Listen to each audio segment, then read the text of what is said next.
சேராமல்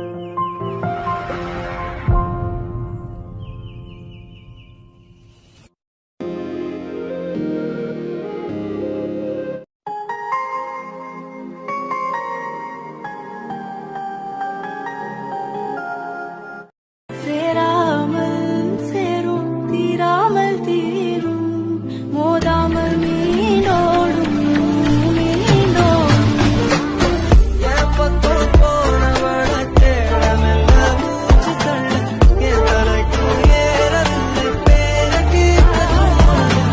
সুন্দর প্রকৃতি আর নিরিবিলি পরিবেশে চারদিক মুখরিত হয়ে রয়েছে, কিন্তু জিয়ন ম্যানশনে চলছে তার উল্টোটাই। পরিবেশ পুরোই থমথমে, ঝড়ের পূর্বাভাস, কিন্তু কিছুক্ষণ পরে আবারও ঝড় উঠেছে। আসলে সকাল থেকে জিয়ন ম্যানশনে এলাহি কারবার চলছে। তার কারণ হচ্ছে মিসেস জিয়ন সে সকাল থেকেই প্রচুর পরিমাণের হট হয়ে আছে, সামনে যাকে পাচ্ছে তাকেই বকাবকি করছে, কারণ আজকে মাসের শুরু আর আজকেই সমস্ত মাস কাবারি আনতে হবে। কিন্তু তার হাজব্যান্ড আর তার ছেলে কেউই এই দায়িত্ব নিতে নারাজ, আর যে কারণে তাকেই সবটা একা হাতে করতে হচ্ছে। আর এজন্য সে প্রচুর পরিমাণে রেগে আছে। সকাল থেকে একবার এক একজনকে বকাঝকা করেই যাচ্ছে। বলতে পারো এক প্রকার জিয়ন ম্যানশনে ঝড় উঠেছে, তাও হচ্ছে জিনের কারণে। গিন্নি, তোমার কি হয়েছে বলো তো? সকাল থেকে পুরো বাড়ি মাথায় উঠিয়ে রেখেছো। তুমি এই কথা জিজ্ঞেস করছো আমার কি হয়েছে? কেন তুমি জানো না আমার কি হয়েছে? তখনই একটি সুদর্শন ছেলে সিঁড়ি দিয়ে নিচে নেমে আসে। উফ মা, সকাল থেকে তুমি কি শুরু করেছো? পুরো বাড়ি মাথায় তুলে রেখেছো। এক প্রকার এই বাড়িটার উপর দিয়ে ঝড় চলে গেছে। তুমি এখন একটু শান্ত হও তো। হ্যাঁ হ্যাঁ, এখন তো সব দোষ আমারই যত সব দোষ। তোমরা তো দুধের দোয়া তুলসী পাতা, তোমাদের বাপ ছেলের তো কোনো দোষই নেই, সব দোষ আমার। আমি শুধু শুধু চিৎকার চেঁচামেচি করি, পুরো বাড়ি মাথায় করে রাখি। তোমাদের তো কোনো দোষ নেই। আজ পর্যন্ত আমি তোমাদের দুজনকে দিয়ে কোনো একটা কাজ আমার মর্জি মতো করাতে পেরেছি? শুধু তাই না, তোমাদের দিয়ে তো এ ঘরের খুঁটিটাও লাগানো যায় না। তার উপরে তোমার বোনকে দেখো, সে গিয়ে হোস্টেলে পড়ে আছে। কেন? মার কাছে থাকলে কি তার কোনো জাত যেত? সে এখানে থাকলে আমারও তো একটু মন বসতো ঘরে। না, তাকে হোস্টেলে থাকতে হবে। মায়ের হাতে হাতে কাজ করতে তো তার হাতে ফোসকা পড়ে যেত, তাই না? উফ গিন্নি, তুমি এভাবে চিৎকার চেঁচামেচি করলে তো তুমি নিজেই অসুস্থ হয়ে যাবে। বাবা, তুমি কাকে এসব কথা বলছো? আজ পর্যন্ত দেখেছো মা তোমার কোনো কথা শুনেছে? কিছুক্ষণ পরে দেখবে এই চিৎকার চেঁচামেচির জন্য প্রেশার হাই হয়ে অসুস্থ হয়ে যাবে। হ্যাঁ হ্যাঁ, আমি তো শুধু কারো কথা শুনি না, আমারই হচ্ছে যত দোষ। আজ পর্যন্ত আমি একটা কাজ ঠিক মতো করাতে পারিনি তোদেরকে দিয়ে, আর তোরা আমাকে দোষ দিচ্ছিস। ঠিক আছে, মনে থাকবে আমার। গিন্নি, তুমি ওর কথা মনে কেন নিচ্ছ বলো তো? ও কেমন তুমি জানো না? ব্যাস, শুরু হয়ে গেছে আমার মায়ের ড্রামা, আর আমার বাপেরও তার সাথে তাল মেলানো। কি? আমি ড্রামা করছি? তোর মনে হচ্ছে আমি ড্রামা করছি? আরে দেখেছো তোমার ছেলে কি বলছে? হ্যাঁ, ড্রামাই তো করছো, তা নয় তো কি। সকাল থেকে কি শুরু করেছো তুমি নিজেই বলো তো। আরে দেখেছো আমি এই কোন কুলাঙ্গারকে আমার পেটে ধরেছি? এ আমাকে বলছে আমি নাকি ড্রামা করছি। আমাকে তুমি বিষ এনে দাও, আমি খেয়ে মরে যাই, আমি বাঁচবো না। আমার ছেলের মুখে এমন কথা শোনার থেকে আমার মরে যাওয়া ভালো। গিন্নি, তুমি কি ওর সাথে বাচ্চা হয়ে গেলে নাকি? ও তো কত কথাই বলে, তুমি কেন ওর কথা ধরে বসে আছো বলো তো? আর জাঙ্কুক, তোকেও বলি হারি বাপু, তুই তোর মার খবর তো জানিস, তারপরও কিসের জন্য মায়ের সাথে এমনটা করছিস বলতো? আমি আবার কি বললাম? আমি যা বলছি সব তো ঠিকই বলেছি। যাই হোক বাবা, সত্যি করে বলো তো, তুমি এই মহিলাকে কোথায় পেয়েছো? কোন কুক্ষণে ওনাকে বিয়ে করেছো বলো তো? আমার তো মনে হচ্ছে এ আমার মাই না। তুমি সত্যি করে বলো তো, এ আমার মা তো, নাকি আমার মায়ের সাথে কোনোভাবে অদল বদল হয়ে গেছে হসপিটালে? দেখেছো? আরে তোমার ছেলে আমাকে কি বলছে? আমি এই কুলাঙ্গারকে নাকি পেটে ধরেছি। ওরে কুলাঙ্গার, যদি হসপিটালে অদল বদল হওয়ারই ছিল তাহলে তোর হতো, আমার কিভাবে হতো? আমার তো তোর বাবার সাথে আগেই বিয়ে হয়ে গেছে। আর তার থেকেও বড় কথা, আমার তো এখন মনে হচ্ছে যে হসপিটালে বোধহয় আমি ভুল করে অন্য কারো বাচ্চাকে নিয়ে এসেছি। আমার গর্বের নারী ছেড়া ধন জাতি কোথায় আছে এখন? সে কি মা, তুমি জানো না হসপিটালে তো এখন বাচ্চার বদলে বই পরিবর্তন হয়ে যাচ্ছে। দেখো গিয়ে, তুমি হয়তো ভুল করে বাবার কাছে চলে এসেছো। জাঙ্কুক কি শুরু করেছিস বলতো? তোর মা এমনিতেই খেপে আছে, তার উপরে তুই আরো খেপাচ্ছিস কেন? আগুনে ঘি ঢালছিস বলতো? না বাবা, আমি সত্যি বলছি, আজকাল তো হসপিটালেও বউ বদল হয়ে যায়, তুমি জানো না? যাই হোক, উনি যদি সত্যি আমার মা হয় তাহলে তো হলে, আর যদি আমার মা না হয় তাতেও কোনো সমস্যা নেই। আজকে আমি যাচ্ছি তোমার জন্য নতুন বউ আর আমার জন্য নতুন মা নিয়ে আসতে, কারণ এই মহিলার কাছে আমি আর এক মুহূর্ত থাকতে পারবো না। এই মহিলা উঠতে বসতে আমাকে শুধু কথা শোনায়, তার জন্য এখন আমার নতুন মা লাগবে আর আমি নতুন মা নিয়ে আসবো। আরে ঝাড়ুটা নিয়ে আসো তো, আজকে ওর নতুন মা আনার ভূত আমি ছাড়াচ্ছি। জিন প্রচুর পরিমাণে রেগে গেছে দেখে আরেম আর কোনো কথা বাড়ে না, সুন্দর মতো গিয়ে ঝাড়ু এনে জিনের হাতে দেয়। জাংকুক তো দাঁড়িয়ে দাঁড়িয়ে ফোন স্ক্রল করছিল, যখন জিনের হাতে ঝাড়ু দেখে তখন জাংকুক এক দৌড়ে বাসার বাইরে চলে যায়। জিন জাংকুকের পিছু পিছু যায় মেন গেট পর্যন্ত, পরে আর জাংকুককে ধরতে পারে না, তাই সে আবার ফেরত বাড়ির ভিতরে চলে আসে। এখন রাত 8টা বাজে। জাংকুক এইমাত্র বাড়ির ভিতরে প্রবেশ করে, আর প্রবেশ করে কাউকে দেখতে না পেয়ে গলা ছেড়ে জিনকে ডাকে। জাংকুক সকালে যে বেরিয়েছিল জিনের হাতে দৌড়ানি খেয়ে এইমাত্র বাসায় প্রবেশ করলো। মা, ও মা, কোথায় তুমি? এদিকে আসো, দেখো আমি কাকে নিয়ে এসেছি। জাংকুকের এমন হাঁক পাড়াতে জিন তাড়াতাড়ি দৌড়ে নিজের রুম থেকে বেরিয়ে আসে। কিরে শয়তান ছেলে, তোর এখন বাসায় আসার সময় হলো?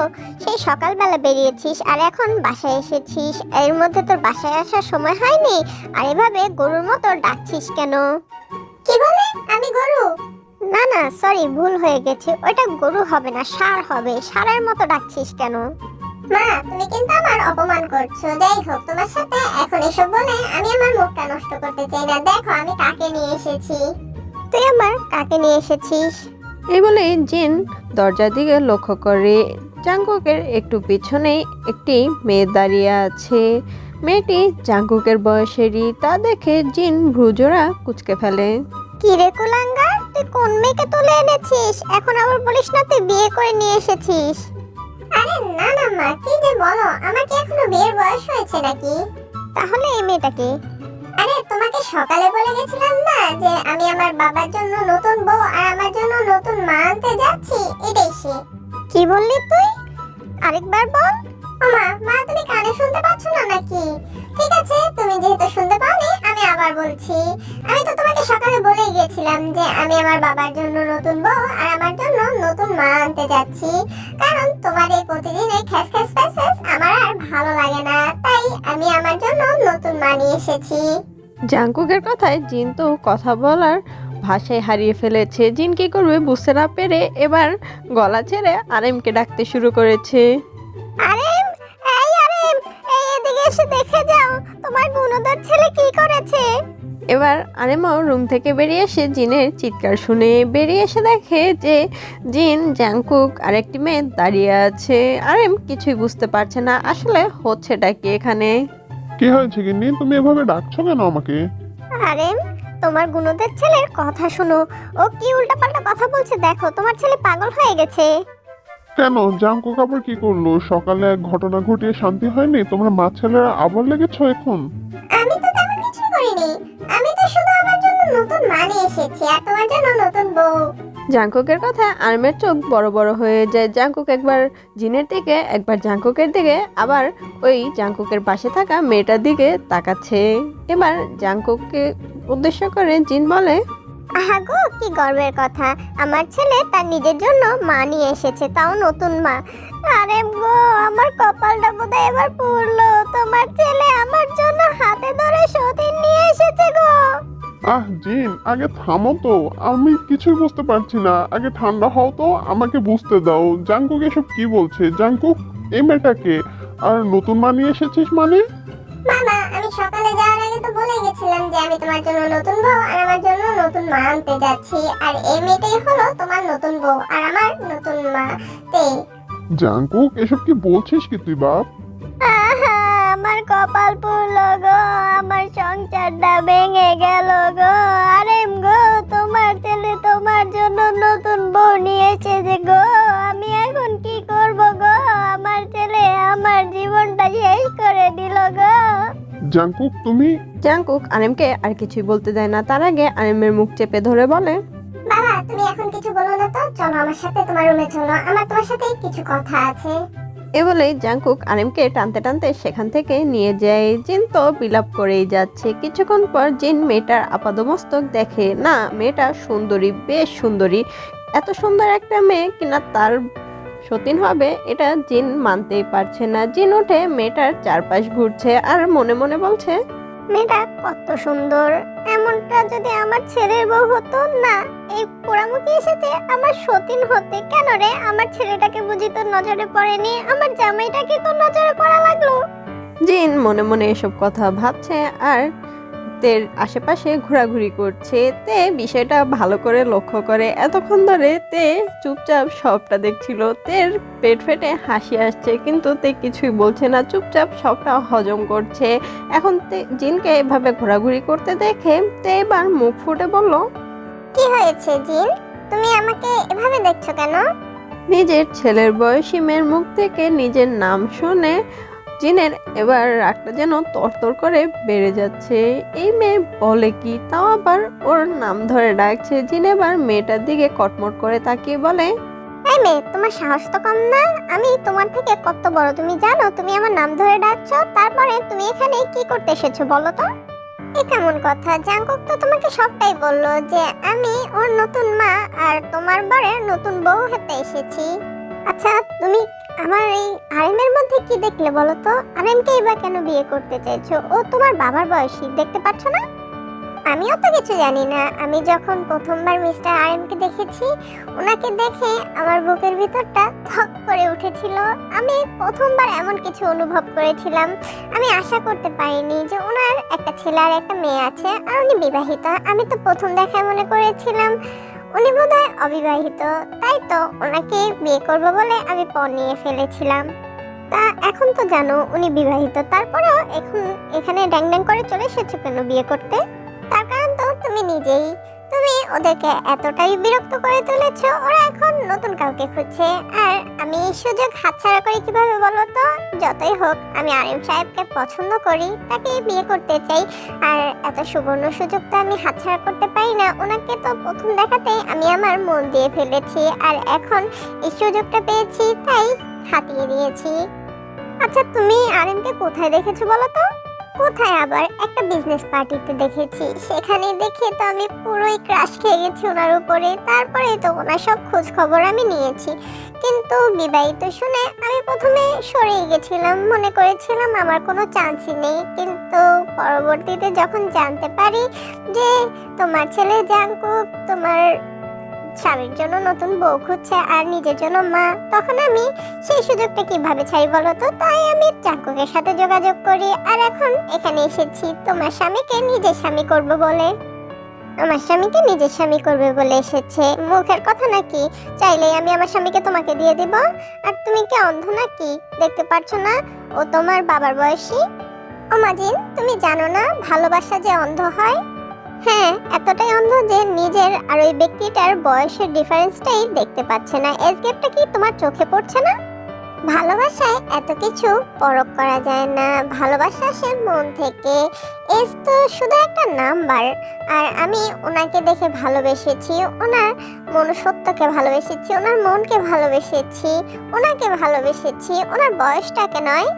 সিরিয়াসলি, তুমি একটা পাগল। তুমি তো পাগল পাগল, লগে আমার ছেলেটাও পাগল। তোমরা দুজনে মিলে আমাকে পাগল করে দিবে। আচ্ছা, তোমার কি এতটুকু মানে মাথায় কাজ করছে না যে তোমার বয়স কত আর ওই লোকটার বয়স কত? সে তোমার বাবার বয়সী। সমাজের লোকেরা শুনলে কি বলবে, এটা কি তুমি বুঝতে পারছো না? Everything is fair in love and war. আর সমাজে কে কি চিন্তা করলো, কে কিভাবে দেখলো, সেটা আমার দেখার বিষয় না। আমি কি চাই সেটা হচ্ছে বড় কথা। আর আমি মিস্টার আরিমকে ভালোবাসি আর ওনাকে বিয়ে করব। তো তুমি এখানে কোনোভাবে বাধা দিতে পারবে না। যদি মিস্টার আরিম রাজি থাকে তাহলে খুব শীঘ্রই আমরা বিয়ে করব। বিয়েটা কি মুখের কথা নাকি যে বললো আর হয়ে গেল? আমি জানি আমার আরিম কখনোই আমাকে ধোকা দিবে না, ও তোমাকে বিয়ে করবে না। দেখবে এখনই এসে তোমাকে না করে দেবে, সেটা দেখাই যাবে। ততক্ষণে আরিম আর জাংকুক লিভিং রুমে চলে আসে, যেখানে কিনা তে আর জিন এখনো দাঁড়িয়ে একে অপরের সাথে তর্ক বিতর্ক করেই যাচ্ছে। এবার আরিমকে আসতে দেখে জিন আরিমের কাছে দৌড়ে গিয়ে বলে, আরিম, এই মেয়েটা কিসব উল্টাপাল্টা কথা বলছে, ওকে এখনই এই বাসা থেকে বের করে দাও। গিন্নি আমি সেটা করতে পারবো না। আরেমের মুখে এমন কথা শুনে জিন পুরোই হতভম্ব হয়ে যায়। ও শক হয়ে দাঁড়িয়ে আছে, কি বলবে কিছু বুঝতে পারছে না। তারপরও নিজেকে সংযত করে বলে, মানে কি আরেম? গিন্নি ও হচ্ছে আমার সবচেয়ে বড় বিজনেস ক্লায়েন্ট, কিম কোম্পানির ওনার মিস্টার জেহপের একমাত্র মেয়ে। আর ও আমাকে ভালোবাসে, তাই মিস্টার জেহপ বলেছে যদি আমি ওকে বিয়ে না করি তাহলে আমার কোম্পানির সাথে ওনার যত ডিল সাইন হয়েছে উনি সবগুলো নষ্ট করে দেবে। আর তার জন্য আমাদের ভারী মাপের কম্পেনসেশন করতে হবে। আর এত ক্ষতিপূরণের টাকা এখন আমি কোথায় জোগাড় করব?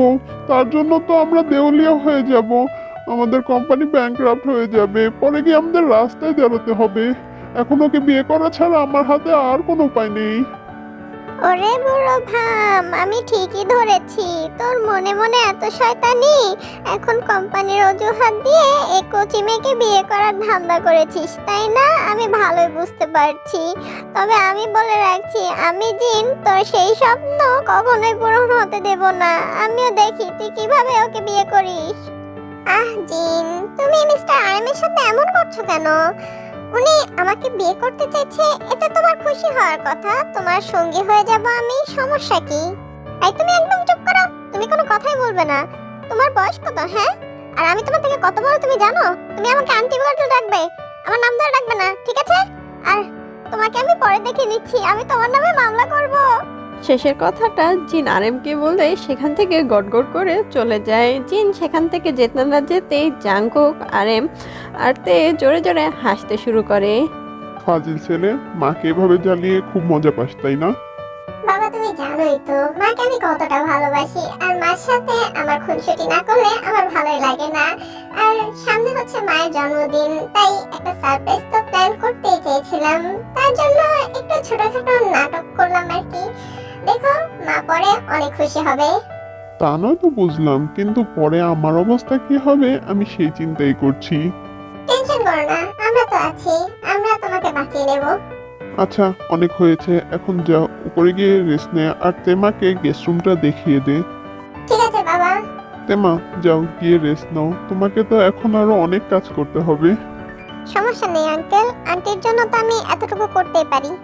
তারপর জাংকুক আর তে তাদের রুমে চলে যায়। জাংকুক তেকে নিজের রুম দেখিয়ে দিয়ে সে নিজের রুমে চলে যায়। আর আরেমও গুটি গুটি পায়ে জিনের কাছে যায়। জিন তো রেগে আগুন হয়ে আছে, জিনকে অনেকভাবে বোঝানোর চেষ্টা করেছে, জিন কোনোভাবেই কিছুতেই রাজি হচ্ছে না। তারপরও আরেম অনেকভাবে বুঝিয়েছে। জিন এখন কিছুটা ঠান্ডা হয়েছে। রাতে ডিনার শেষ করে যে যার মতো ঘুমিয়ে পড়েছে, আর কোনো ভেজাল করেনি।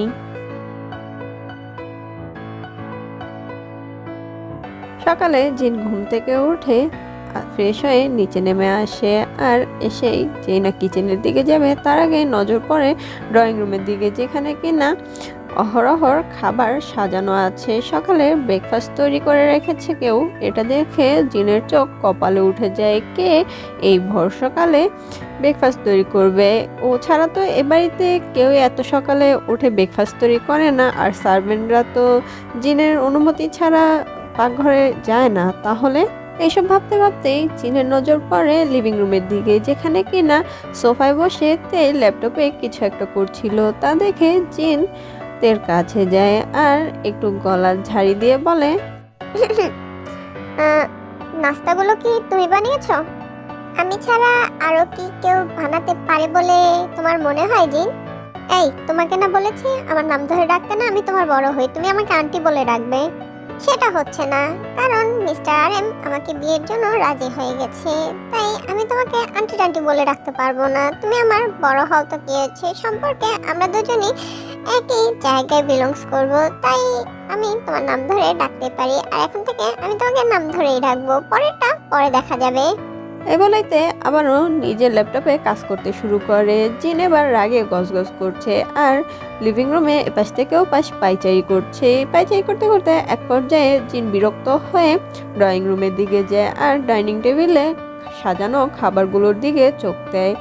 ও প্রত্যেকটা খাবারের ঢাকনা উঠিয়ে উঠিয়ে দেখছে যে আসলেই তে কি বানিয়েছে, তে নিজে বানিয়েছে নাকি ও বাইরে থেকে কিনে এনেছে সেটাই বোঝার চেষ্টা করছে জিন। তারপর জিন আস্তে করে কিচেনে যায় এবং ডাস্টবিনে চেক করে যে আসলেই তে খাবারগুলো বানিয়েছে না বাইরে থেকে অর্ডার করে এনে টেবিলে সাজিয়ে রেখে নাম কামানোর চেষ্টা করছে কিনা সেটাই দেখতে চেয়েছে। কিন্তু হাই, জিনের কপালটাই খারাপ, তেমন কিছুই হয়নি। সে ময়লার ডাস্টবিন চেক করেও কিছুই পায়নি, সেখানে কোনো অর্ডার করা প্যাকেটের কোনো ছিটে ফোঁটাই নেই। সেই ময়লা চেক করে যখন কিছু না পায় তখন জিন মনে করে তে বোধহয় সেগুলো জানলা দিয়ে বাইরে ফেলে দিয়েছে। তাই জিন সাথে সাথে বাসা থেকে বেরোয় গার্ডেনে যায়। গার্ডেনে গিয়ে খুঁজে না, গার্ডেনেও কোথাও কিছু নেই এবং বাড়ির পিছনেও খুঁজে। শেষে মেন গেট পেরিয়ে রাস্তার দিকটাও খুঁজে না, কোনো অর্ডারই প্যাকেট বা কিছুই জিনের চোখে পড়ে না। জিন হতাশ হয়ে বাসায় ফিরে আসে। ততক্ষণে আরএম আর জাংকুক ড্রয়িং রুমে চলে এসেছে। জিন এসে ওদের পাশেই দাঁড়ায়। কি হয়েছে গিন্নি, কোথায় গিয়েছিলে? কোথায় আর যাবো, এই বাইরে একটু হাঁটাহাঁটি করতে গেছিলাম। মা, তুমি আর হাঁটাহাঁটি? বিশ্বাস হলো না। কেন রে হতচ্ছাড়া, আমি যা করব তোকে বলে কয়ে করব নাকি? না না, আমাকে বলে কই কিছুই করতে হবে না। যাই হোক, ক্ষুধা পেয়েছে, খাবার দাও। আমাকে বলছিস কেন? তোর নতুন মাকে বল, সেই তোকে খাবার বেড়ে খাইয়ে দেবে। ঠিক আছে, আমি ওকেই বলছি। জাংকুকের এমন কথা শুনে জিন কটমট করে জাংকুকের দিকে তাকায়, কিন্তু জাংকুক জিনকে পাত্তা না দিয়েই তেকে উদ্দেশ্য করে বলে, মামি এদিকে আসো তো, আমাকে একটু খাবার সার্ভ করে দাও তো। জাংকুকের এরকম ডাকে তে লজ্জা পেয়ে যায়। তের পুরো মুখ একটা লজ্জায় লাল হয়ে যায়। জিন সেই দিকে লক্ষ্য করে না, কিন্তু জাংকুক যে ওকে মমি বলেছে ও সেটাই শোনে। আর এতেই জিন রেগে মেগে আগুন হয়ে যায়, কারণ তার ছেলে অন্য কাউকে মা বলে সম্বোধন করছে। কিন্তু জাংকুকের আসল কথার মানে কি জিন তো বুঝতে পারেনি, কারণ জিন হচ্ছে আগেকার যুগের মানুষ, এখনকার ট্রেন্ডের বিষয়ে তার কোনো ধারণাই নেই। জাংকুক কোন মতলবে যে মমি বলে রেখেছে সেটা জিন বুঝতেই পারেনি। গিন্নি ওকে ছাড়ো, তুমি আমাকে খাবার দাও। তুমি আমাকে কেন বলছো? কেন তোমার নতুন বউকে বলো, যাকে তুমি বিয়ে করবে তাকে বলো সেই তোমাকে খাবার দিক।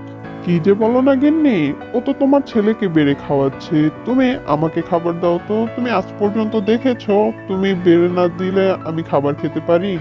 আরিমের এমন কথায় জিন অনেকটাই খুশি হয়ে যায়। সে আর কোনো কথা না বাড়িয়ে আরিমকে খাবার বেড়ে দেয়। আরিম খাবার খেতে শুরু করে। অন্যদিকে জাংকুকারতে একে অপরের সাথে চোখের ইশারায় কথা বলছে, একে অপরের সাথে খুনসুটি করছে, সেটা আরেমের চোখে পড়ে।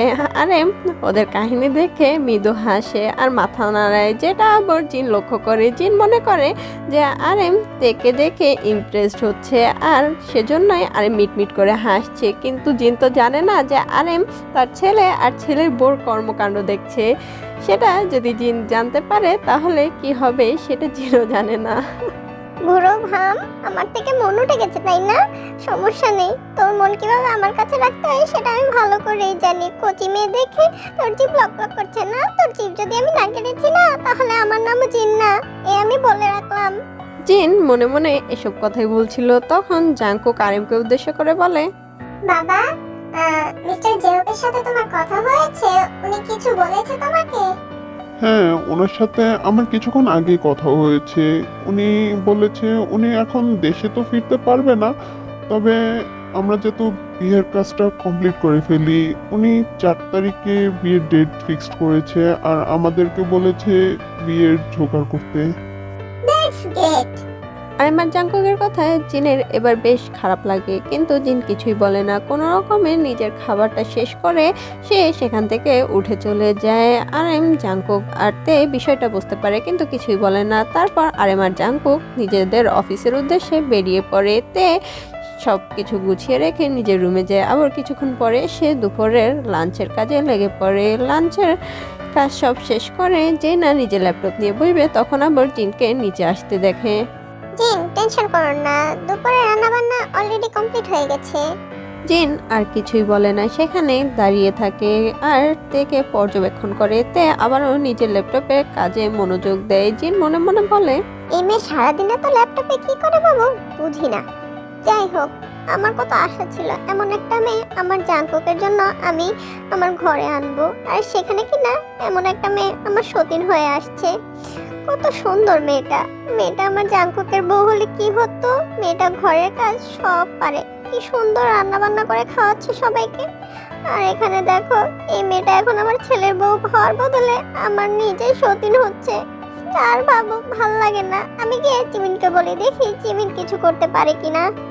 এই বলেই জিন সেখান থেকে চলে যায়। কিছুক্ষণ পর জিমিনের সাথে তার কথা হয়। জিমিন সবটা শুনে বেশ রেগে যায় আর বাসায় ফেরার সিদ্ধান্ত নেয়।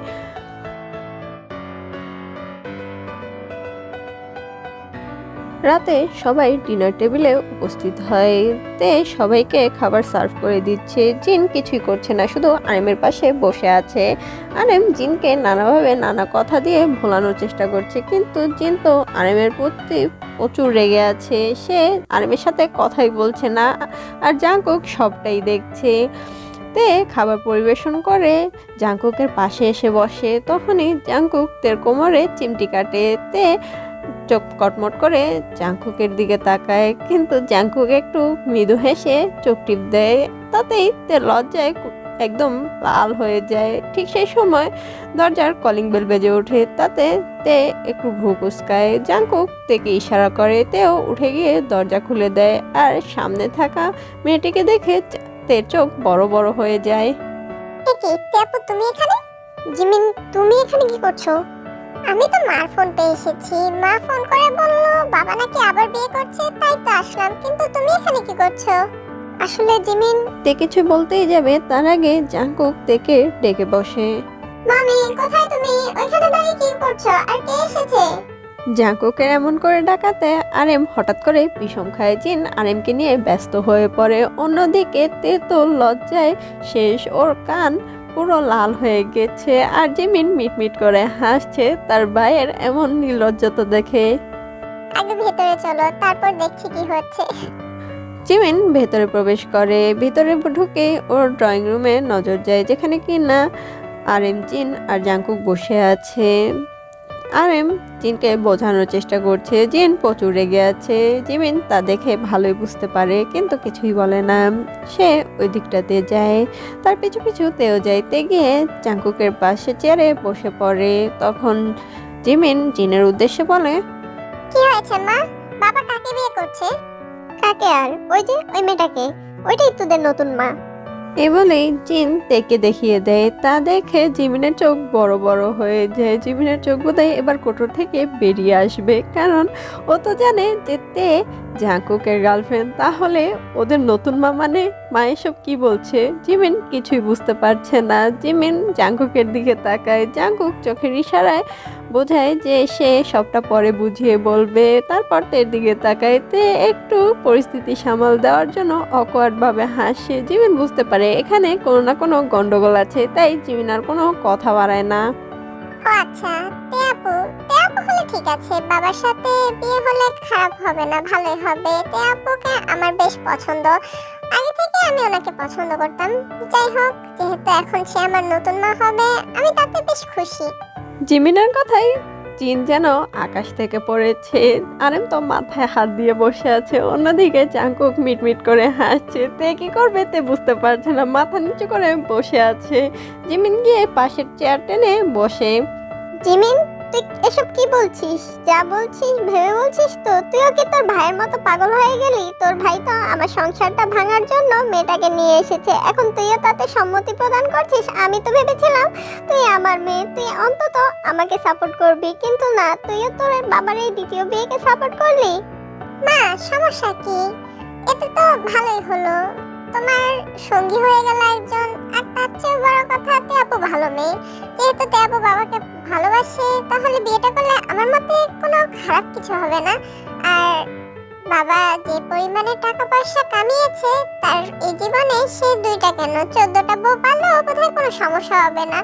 তাহলে তোমার সমস্যাটা কোথায় হচ্ছে? আর যদি তোমার বেশি সমস্যাই হয়, তাহলে তুমি এক কাজ করো, বাবাকে ছেড়ে দাও, তুমিও অন্য জায়গায় বিয়ে করে নাও।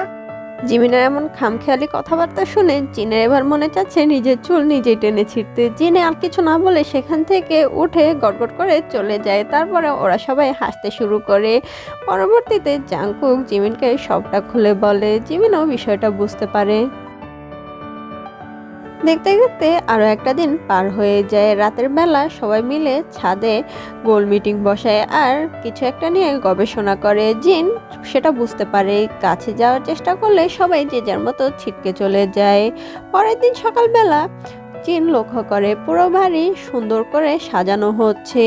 সে বুঝতে পারে আজকেই না 4 তারিখ, আর আজকেই তো তের বাবা আরেমকে ডেট দিয়েছিল বিয়ের জন্য। তাহলে কি আজকে সত্যি আরেম বিয়ে করবে? আমার আরেমটা আমাকে এইভাবে ধোকা দিল, আমি ভাবতে পারিনি ওই বুড়ো ভামটা কচি মেয়ে পেয়ে আমাকে ভুলে যাবে। আরেম রে, তোরে আমি শেষ করে ফেলবো রে। তুই বুড়া ভাম কচি মেয়ে পাই আমারে ভুলা যাবি? তুই ভাবলি কেমনে? আমি তোরে ছাড়বো না, দেখা নিস এই জন্মেকে পরকালে গেলেও তোরে আমি ছাড়বো না। তোর বিয়ে কেমনে হয় আমিও দেখবো। জিন রুমের মধ্যে বসে এইসব বলছে আর বিলাপ করছে। তখন জিমিন সেখানে আসে। কি হয়েছে মা, এভাবে কান্নাকাটি করছো কেন তুমি? মনে হচ্ছে যে তোমার জামাই মারা গেছে। বালাই ষাট, আমার জামাই মারা যাবো কেন? মরলে ওই মুখ পুরিতে মরবো। ও কেমনে আমার পোলার মাথাটা খাইয়া আমার জামাইয়ের কান্দে উইটা বসলো রে। আচ্ছা হয়েছে, আর কান্না করতে হবে না। তুমি এখন এই কাপড়টা হাতে নাও, এটা পরে তুমি সন্ধ্যার সময় নিচে আসবা, ঠিক আছে? বিয়েটা সন্ধ্যার সময় হবে, তো আমি কোনো বাহানা চাইতেছি না।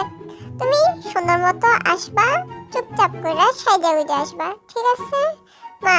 কোনো উল্টাপাল্টা কিছু করার চিন্তাও করো না, তাহলে কিন্তু আমার থেকে খারাপ কেউ হইব না। এই বলে জিমিন একটা কাপড় জিনের হাতে ধরিয়ে দিয়ে সেখান থেকে চলে যায়। জিন আর কোনো কথা বলে না, সেভাবে বসে থাকে। সন্ধ্যার সময় জিন নিচে আসে। জিমিনের দেওয়া কাপড়টা পরে জিমিনের কথা মতো সে সেজেগুজেই আসে। সেও দেখতে চায় যে তার হাজব্যান্ড কি করে অন্য কাউকে বিয়ে করে। জিন নিচে আসতেই দেখে যে পুরো ঘর অন্ধকার। তা দেখে জিন বুঝতে পারছে না আসলে বিয়েটা কোথায় হচ্ছে। জিমিন তো বলেছিল বিয়েটা নাকি বাসাতে হবে, তাহলে ঘর অন্ধকার কেন? জিন আস্তে আস্তে নিচে এসে সবাইকে ডাকতে শুরু করে। আরেম, জাংকুক, জিমিন, কই তোমরা? আমার থিয়া আবার বিয়ে করতে গেল কেন তো? জিন এবার হাত বাড়িয়ে লাইট খোঁজার চেষ্টা করে। একটু সামনে এগোতে না এগোতেই সাথে সাথে লাইট জ্বলে ওঠে। সবাই একসাথে চিৎকার করে ওঠে।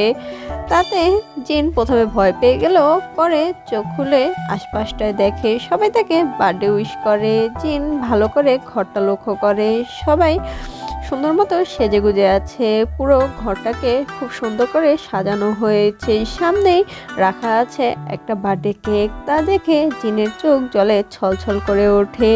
তার তো আজকে বার্থডে। জিনের একদমই মনে ছিল না। জিন আরেমের দিকে তাকায়, তারপরে জাংকুক আর জিমিনের দিকে। এসব কি?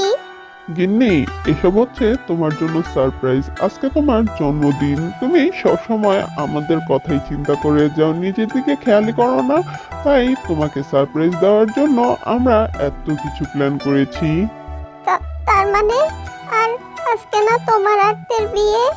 তাহলে গিন্নি, তুমি সত্যি অনেক বোকা। তুমি ভাবলে কি করে যে আমার ছেলের বয়সী একটা মেয়ের সাথে আমি নিজে বিয়ে করব? আর তার চেয়ে বড় কথা তে হচ্ছে তোমার ছেলের পছন্দের মেয়ে, তোমার ছেলের গার্লফ্রেন্ডও। আর আমি কিনা ওকে বিয়ে করব? তুমি সত্যি পাগল হয়ে গেছো মনে হয়। তার মানে এটাই যে তের সাথে বাবার বিয়ে হচ্ছে না।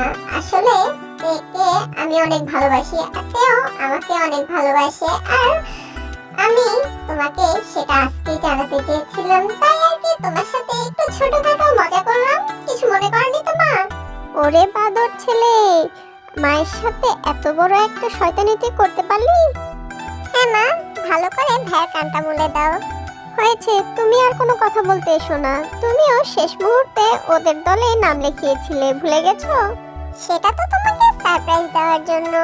আসলে যখন তুমি বললে যে আপুর সাথে বাবার বিয়ে হচ্ছে, তখনই আমার কেমন যেন সন্দেহ হয়েছিল, কারণ আমি তো জানতাম যে ভাইয়া আপু একে অপরকে ভালোবাসে, তাহলে বাবার সাথে আপুর বিয়ে। তখনই বুঝতে পারি যে ওরা কিছু একটা প্ল্যান করছিল। পরবর্তীতে আপু আমাকে সবটা খুলে বলে। আচ্ছা, অনেক হয়েছে, এবার তোমরা সবাই এদিকটাতে আসো, আর আন্টি তুমি কেকটা কাটো। ওরে দুষ্টু মেয়ে, আমার সাথে এত নাটক করলে, আমার নাম ধরেও ডাকলে, এখন আন্টি বলে সম্বোধন করছো কেন? এখন নাম ধরে ডাকছো না কেন? আন্টি, আমি যা করেছি তোমার ছেলের কথাতে করেছি, আর তোমার জন্যই করেছি। এতে তুমি কিছু মনে করনি তো? আর আমি তো তোমাকে বলেইছিলাম আমি এখন তোমার নাম ধরে ডাকছি, পরেরটা পরে দেখা যাবে কি বলে ডাকবো।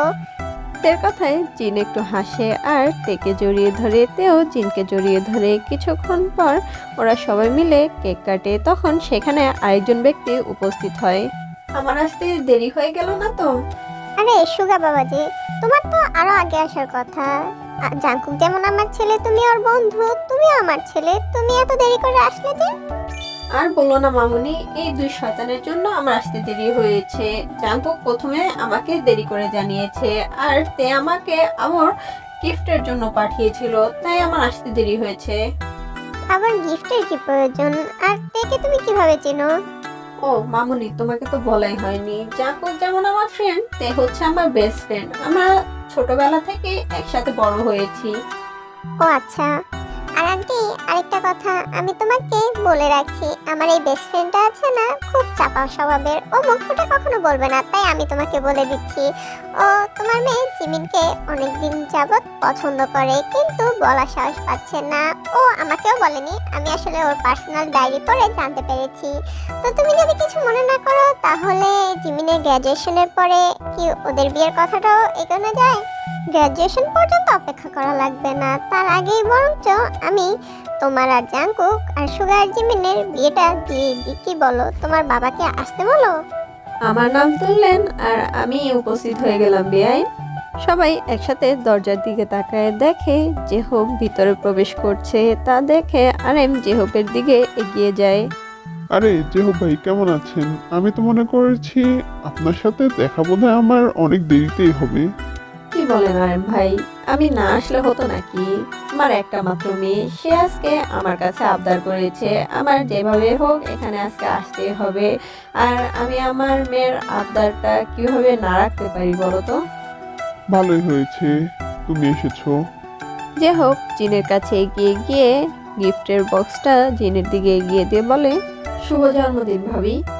ধন্যবাদ ভাই, এসবের কোনো দরকার ছিল না।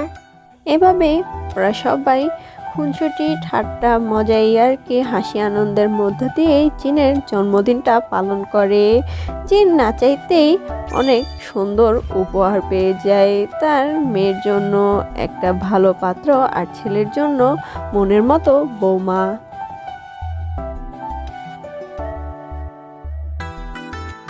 সো গাইস, এই গল্পটা এখানেই শেষ। আশা করি তোমাদের ভালো লেগেছে। আমি জানি না তোমাদের ভালো লাগছে কি না, বাট আমি আজকে গল্পটা কিভাবে বানাইছি আমি নিজেও জানি না। আমার প্রচুর ঠান্ডা লাগছে, আমার গলা বসে গেছে, যে কারণে হয়তো আমার ভয়েসটা তোমাদের কাছে অন্যরকম লাগতে পারে, কিছু মনে করো না। আর সবাই আমাকে বলো কেমন হয়েছে। আর আমাদের জিনপ্পাকে বার্থডে উইশ করতে ভুলো না। Happy birthday জিনপ্পা।